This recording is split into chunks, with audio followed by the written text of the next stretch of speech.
Everyone, नमस्ते सभी को। आज हम जिस पर बात करने वाले हैं, आप सभी जानते हैं कि सीएस प्रोफेशनल में ओपन बुक को लेकर बहुत ज़्यादा खौफ है।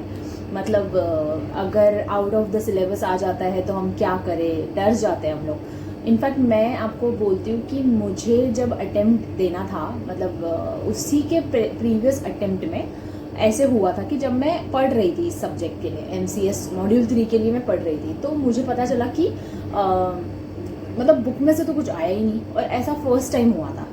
तो मैं ऐसे थी कि यार मतलब ये क्या है तो मुझे लगा कि मैं थोड़ा सा डर भी गई। फिर मैंने सोचा कि अब डर के तो कोई फ़ायदा है नहीं, बिकॉज आपको सोल्यूशन तो ढूंढना पड़ेगा। लोगों के क्या रिव्यूज़ थे उनकी, तब मेरा ऐसे कोई चैनल नहीं था, तो मैंने तब डिसाइड किया कि अभी मेरे पास कोई सोल्यूशन तो है नहीं। मतलब सबके लिए वो न्यू था, और जिसने भी पेपर्स दिए सबको पता नहीं था क्या आया था, कैसे आया था। तो जब मैंने ये सब्जेक्ट को अटेम्प्ट किया और मैंने मतलब एक ही अटेम्प्ट में क्लियर किया मॉड्यूल 3, तो मुझे लगा कि मुझे इस पर वीडियो बनाना चाहिए कि ताकि मतलब जो स्टूडेंट्स हैं वो सोल्यूशन के पीछे जाए, इंस्टेड कि वो घबराए नहीं, डरे नहीं, नर्वस नहीं हो जाए इस पेपर को लेकर, या बहुत ज़्यादा खौफ नहीं हो जाए उनके दिमाग में इसको लेकर। तो इसीलिए मैंने ये वाला वीडियो बनाया। और पर्टिकुलरली आज मैं बात IBC की करने वाली हूँ, insolvency and bankruptcy code. Actually मैंने इलेक्टिव पेपर जो लिया था वो इंटेलेक्चुअल प्रॉपर्टी राइट्स था, बिकॉज मुझे उसमें इंटरेस्ट है और मैंने अपना LLB भी उसी में स्पेशलाइजेशन किया है। तो IBC को लेकर भी क्वेश्चंस रहते हैं हमेशा कि उस पेपर को लेकर क्या स्ट्रैटेजी होनी चाहिए ओपन बुक जब आता है। तो IBC is a very interesting subject. वो मॉड्यूल 2 में तो आपने पढ़ा ही है, उसमें आप जब उसको पढ़ते हो CRI के साथ, तो इट्स वेरी इंटरेस्टिंग। मतलब बट मेरा इंटरेस्ट उसमें नहीं था, तो मैंने IPR लिया। तो अगर आपने IBC आपका इलेक्टिव सब्जेक्ट है तो क्या स्ट्रैटेजी आपकी होनी चाहिए। जहाँ तक मैं आपको बताऊँ कि ओपन बुक में कोई स्ट्रैटेजी होती ही नहीं है एक्चुअली, क्योंकि उसमें 2 क्राइटेरिया हो सकते हैं, मैं आपको बताती हूँ। एक ये हो सकता है कि पेपर बहुत ज़्यादा लेंदी होगा, ठीक है, और वो आया होगा आपके केस स्टडीज़ में से, जो आपकी मॉड्यूल में केस स्टडीज़ दी है उसी में से आएगा। या आपने शुभम सर की क्लासेस लिए अगर, तो उनकी सारथी रेफ़र की होगी आपने, जैसे मैंने MCS के लिए की थी तो मैंने योद्धा रेफ़र की थी। तो अगर आपने वो बुक्स की है तो वो पूरे केस स्टडीज़ आपको अच्छे से पढ़ने हैं, बट मेक श्योर कि आप कंसेप्चुअली हर चीज़ को समझें। आप ये मत सोचो कि ये ओपन बुक है, कर लेंगे, ओपन बुक में क्या पढ़ना होता है। ICSI ने ऐसे ही तो नहीं दिया है ना वो, मतलब वो लोग ऐसे तो पागल तो है नहीं कि ओपन बुक दे देंगे जस्ट बिकॉज अरे सब पास हो जाओ, मस्त पास होना चाहिए सब। आपको तो पता है कि परसेंटेज क्या होता है। तो कोई पास करने के लिए बैठा नहीं है, हमको पढ़ना ही है। ये सिर्फ नाम का ओपन बुक है, पढ़ना इसके लिए भी पढ़ता है, ठीक है। इट्स जस्ट कि आप एग्जाम में देख कर लिख सकते हो, सिंपल। लेकिन मेरे अकॉर्डिंगली इसमें स्ट्रैटेजी क्या हो सकती है, मेरे एक्सपीरियंस के हिसाब से मैं आपको बताती हूँ। IPR को लेकर भी, IBC में भी वो स्ट्रैटेजी आपको काम आएगी, और IBC को लेकर पर्टिकुलरली भी मैं बोलूँगी कि फर्स्ट तो ये हो सकता है, फर्स्ट स्ट्रैटेजी तो ये हो सकती है कि आपका पेपर या तो आउट ऑफ द बॉक्स आता है, या फिर आपका पेपर लेंदी आएगा लेकिन बुक में से सब आएगा।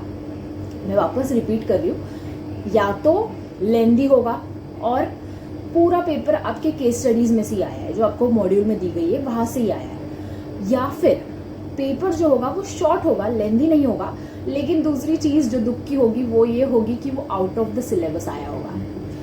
तो अब क्या करें, इसमें क्या कर सकते हैं। तो सबसे पहले तो गाइस डरो मत डरो, ठीक है।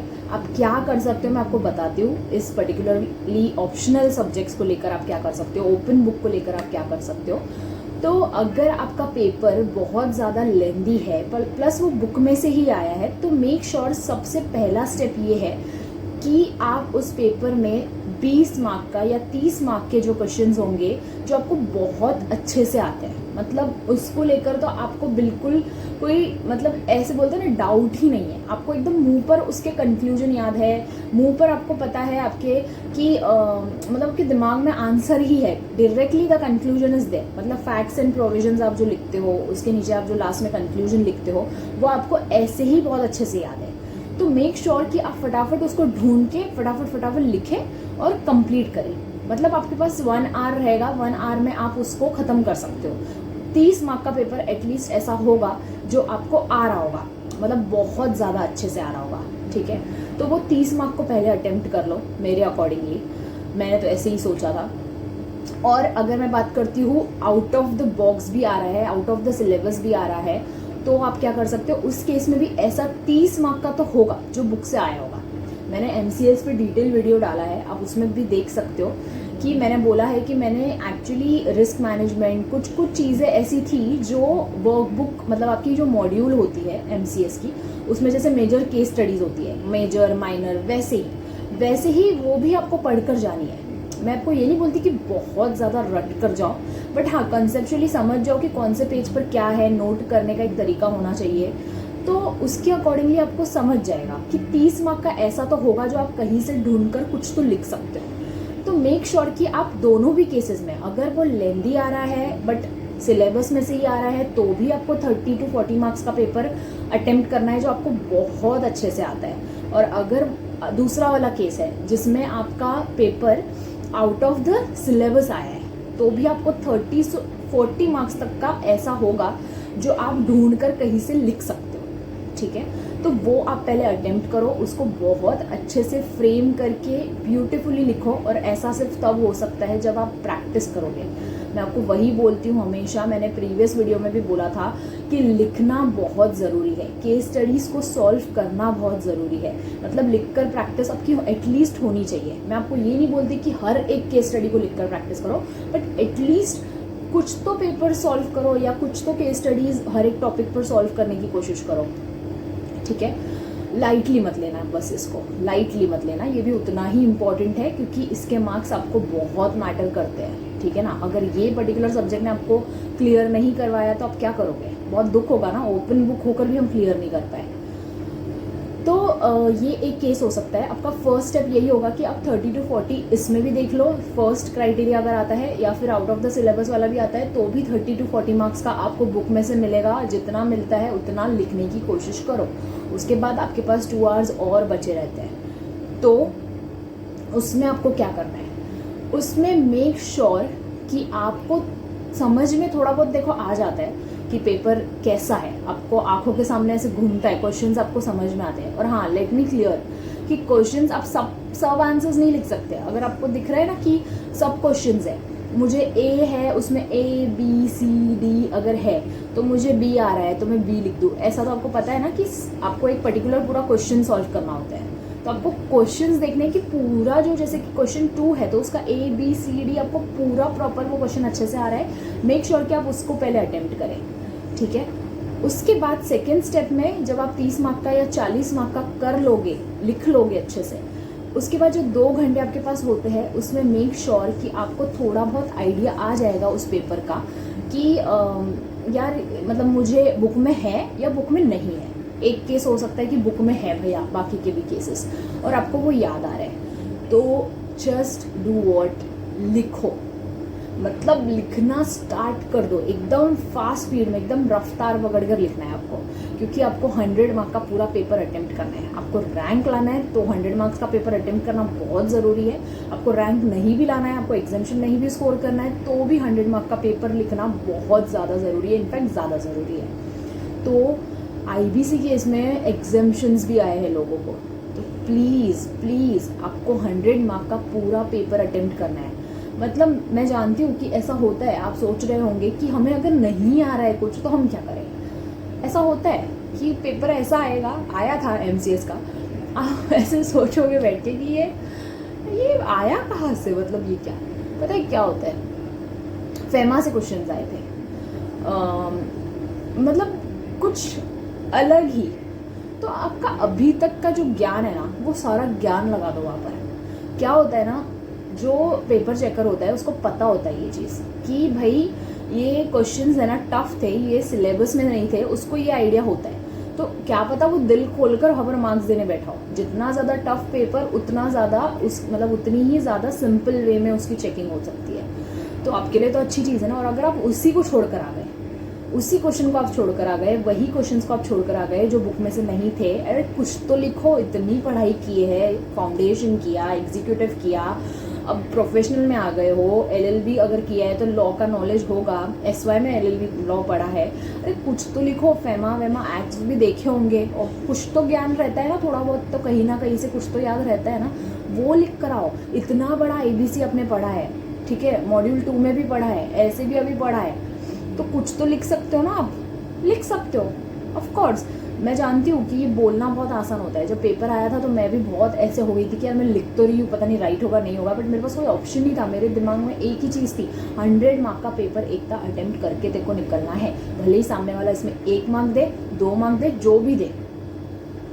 And I scored I guess 49-50 कुछ MCS में, और IPR में भी इसी रेंज में मैंने स्कोर किया है। तो मैं आपको सिर्फ क्या बोल रही हूँ कि आप डरो मत, मतलब इसको लेकर कि यार ओपन बुक है, बाहर से आ रहा है, हमें तो कुछ आ ही नहीं रहा है। एग्जाम में मत जब जैसे ऐसे बैठ मत जाओ कि क्या लिखूँ मैं, मुझे तो कुछ आ ही नहीं रहा है। मतलब हम ऐसे होता है कि हम सोचने में हमारा टाइम बर्बाद करते हैं। देखा मैंने एग्जाम हॉल में, मतलब मेरा ऐसे तो बहुत ध्यान नहीं था, बिकॉज मैं अपने पेपर में इतनी पागल थी कि मुझे याद भी नहीं अच्छे से, बट ऐसे होते हैं स्टूडेंट्स कि वो मतलब ऐसे बैठ जाते हैं कि यार क्या लिखूँ मैं।